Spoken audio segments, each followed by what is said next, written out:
지금 이 순간에도 누군가의 아버지가, 누군가의 남편이 타고 다니는 차량의 열쇠를 손에 쥐고 캐피탈 창고 앞에 서 있습니다. 집도 아니고 통장도 아니고 이제는 출퇴근하는 차까지 담보로 내놔야 이번 달을 버틸 수 있는 시대가 됐습니다. 숫자가 말합니다. 올해 1월부터 3월까지 석 달 동안 자동차 담보대출을 받았다가 빚을 갚지 못해 채무 조정을 신청한 사람이 1284명. 지난해 전체 인원 2185명의 58.8%가 불과 3개월 만에 나왔습니다. 이대로라면 상반기가 끝나기 전에 지난해 전체를 넘어섭니다. 그런데 같은 시간 정부는 말합니다. 서민 경제를 살리겠습니다. 취약계층을 보호하겠습니다. 한 분도 빠짐없이 지원하겠습니다. 오늘 이 말이 얼마나 공허한지 데이터로 증명해드리겠습니다. 이 이야기를 이해하려면 2024년으로 잠깐 돌아가야 합니다. 집값이 오르고 가계빚이 늘자 정부는 규제를 꺼내들었습니다. 신용대출 한도를 연소득의 100% 이내로 막는 627 대책이 그것입니다. 언뜻 보면 합리적인 정책 같습니다. 과도한 빚을 막겠다는 것이니까요. 그런데 생각해 보십시오. 연소득 3천만 원인 사람의 신용대출 한도는 3천만 원이 됩니다. 하지만 우리 사회에서 갑작스럽게 목돈이 필요한 순간이 얼마나 많습니까? 자녀 학자금, 부모님 병원비, 갑자기 잘린 직장, 한도가 막히면 사람들은 갈 곳을 찾습니다. 지난해 신용대출 한도를 연소득 100% 이내로 막은 627 대책 시행 뒤 규제 사각지대였던 자동차 담보대출 수요가 몰렸고 이것이 최근 채무 조정 급증에 영향을 줬다는 분석이 나옵니다. 정부가 위에서 문을 잠갔더니 사람들이 옆문으로 몰렸고 그 옆문에는 연 13%에서 최대 20%짜리 고금리 자동차 담보대출이 기다리고 있었습니다. 정부는 이것을 몰랐을까요? 알면서도 사각지대를 방치한 걸까요? 어느 쪽이든 결과는 같습니다. 정책이 만든 함정에 서민이 빠졌습니다. 자동차 담보대출 채무 조정 건수는 매년 증가하고 있습니다. 2021년 61명에 불과했지만 2023년 465명, 2024년 850명, 2025년 2185명, 4년 만에 36배입니다. 이 숫자가 단순한 개인의 실수일 수는 없습니다. 구조가 무너지고 있다는 신호입니다.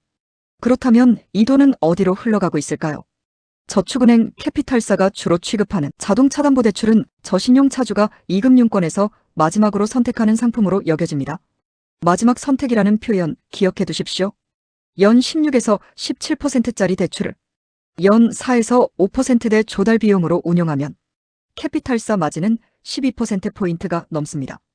서민이 생계 벼랑 끝에 몰릴수록 이 마진은 더 확실해집니다. 빚을 못 갚으면 차를 가져가면 되니까요. 그런데 지금 정부는 무엇을 하고 있습니까? 26조 원짜리 추경을 편성했습니다. 햇살론을 개편했다고 발표했습니다. 서민금융을 강화하겠다고 했습니다. 그리고 고유가 피해지원금도 지급합니다. 서울 사는 직장인이 이번에 받는 지원금 아십니까? 10만 원입니다.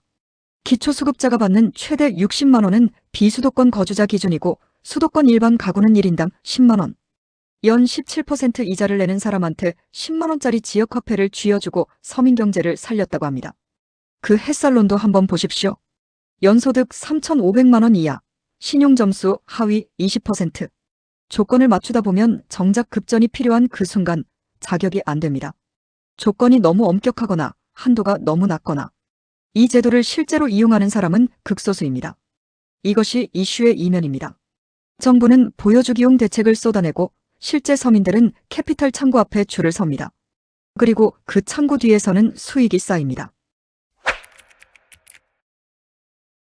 더 충격적인 것은 지금부터입니다. 정부는 올해 4월 또 규제를 강화했습니다. 가계부채 총량 목표를 지난해보다 1.8% 더 낮췄습니다. 이번엔 자동차 담보대출 심사도 더 까다로워집니다. 고신용자 중심으로만 대출을 내준다는 뜻입니다. 잠깐 이 말을 거꾸로 읽어보십시오. 고신용자는 어차피 은행에서 빌릴 수 있습니다. 자동차 담보대출에 줄을 서는 사람들은 대부분 이미 은행 문턱을 넘지 못한 사람들입니다. 그 사람들에게 자동차 담보대출마저 막히면 어디로 가겠습니까? 국회에서는 이미 경고가 나왔습니다. 취약차주들이 불법 사금융에 내몰리지 않도록 정책 지원 체계를 점검해야 한다고요. 불법 사금융. 이미 그쪽으로 밀려나는 사람들이 생기고 있다는 경고입니다. 규제가 강해질수록 합법적인 출구는 좁아지고 불법의 문은 넓어집니다. 그 문을 열고 들어가는 것도 서민입니다. 정부는 가계부채를 잡겠다고 합니다. 맞는 말입니다. 그런데 빚을 쌓아가는 사람이 왜 이 사람들인지, 왜 연 17% 금리 앞에도 서야 하는지 그 원인은 건드리지 않습니다. 고유가로 장사가 안 됩니다. 내수가 죽었습니다. 보험가는 오르고 매출은 떨어집니다. 그 결과가 차를 담보로 내놓는 것입니다. 원인은 그대로 두고 창구만 막으면 사람들은 더 위험한 곳으로 갑니다. 이것이 지금 벌어지고 있는 일입니다. 서민 경제를 살리겠다는 말은 4년째 들려옵니다. 정권이 바뀌어도 똑같습니다. 말은 바뀌지 않는데 자동차 담보대출 채무 조정자 숫자는 4년 만에 36배가 됐습니다. 그러니 이 질문을 스스로에게 던져보셔야 합니다. 정부의 대책이 진짜 서민을 위한 것인지, 아니면 서민을 위한다는 명분이 필요한 것인지, 규제가 빚을 줄이는 것인지, 아니면 더 비싼 빚으로 옮겨가게 만드는 것인지, 10만 원짜리 지역화폐가 진짜 어려운 사람의 손에 닿고 있는지, 아니면 정책 실적 숫자를 채우는 데 쓰이고 있는지. 이슈의 이면을 읽고 미래를 분석한다는 것은 바로 이런 것입니다.